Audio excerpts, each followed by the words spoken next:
Morning po, good morning po guys, good morning po, umaga na naman guys. Tulad dyan sinabi ko sa inyo, paulit-ulit na naman tayo guys. So anong oras na?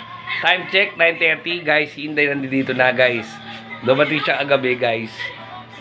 Hinaya ko muna siya matulog ngayon guys. Siyempre dahil may surprise tayong iniwan sa kanya. Alam niyo naman yung surprise natin sa kanya, di ba?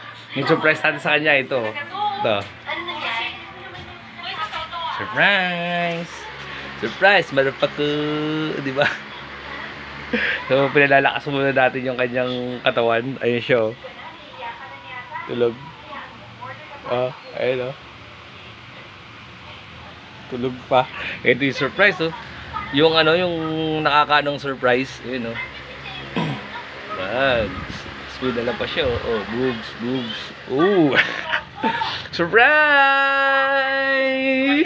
So guys, hindi porke dumating si Inday guys, ay hindi na tayo kikilo sa bahay. Naglinis na ako, yan oh. Ayun ha, para wala siya masabi, naglinis na ako. Baka sabihin niya, dumating lang siya eh, hindi na ako kumilos, di ba?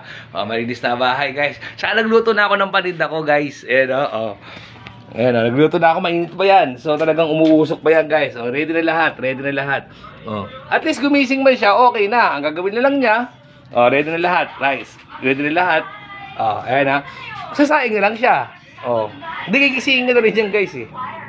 So ako muna yung mamamalengke.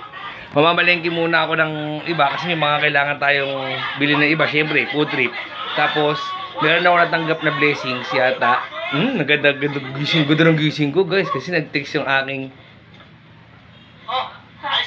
ano, basta nagpadala siya ng konting pangtawid ulit na ay makakabayad tayo ng bahay, sobra-sobra ganoon. Tapos anong tawag doon?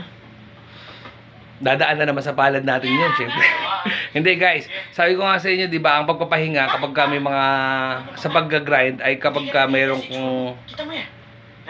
mga etc. na kailangan gawin, hindi masakit sa'yo, may ganito man. So bukas siguro pagpapahinga kami guys, kasi 1 year na airmat. So kailangan nyo mabaloksa, medyo magpapadasal ka, papakainin mo yung mga tao na kailangan pakainin, di ba? So handa ko lang konti lang, hindi naman tanghalian siguro, ganun, di ba? So yun lang guys. Ako muna yung mamamalengke, kita-kits lang ulit tayo mamaya. Basta yung surprise ko kay Inday, nakita nyo ha. Oh, baka sabihin naman niya, masyado akong mabait. Nabibigyan na naman natin siyang gagawin guys. So yun lang guys, kita-kits tayo bago ako mamalengke kasi sinilip ko muna kayo. Oh, kita nyo naman ha, maayos na siya. Pagising niya, wala na siyang gagawin, magkakape na lang siya, magsasaing. Oh, nasa kanya siya. So siya, wala mo na siyang tinda ngayon guys. Wala mo na siyang tinda ngayon. Wala mo na lumpia sariwa, wala mo na biko or puto. Palabok lang muna, hayaan mo muna. Mas busy kami bukas. Baka isang araw na kasi tumanggap ako ng order para sa kanya talaga eh. Oh, Wednesday yun, sakto. Oh. So guys, kita-kits tayo ulit. Good morning po lahat. Good morning po sa inyo lahat. Good morning po sa lahat. At syempre pa, happy Monday sa ating lahat. Sa lahat po ng online sales niya, syempre more benta pa rin sa ating lahat. Alright?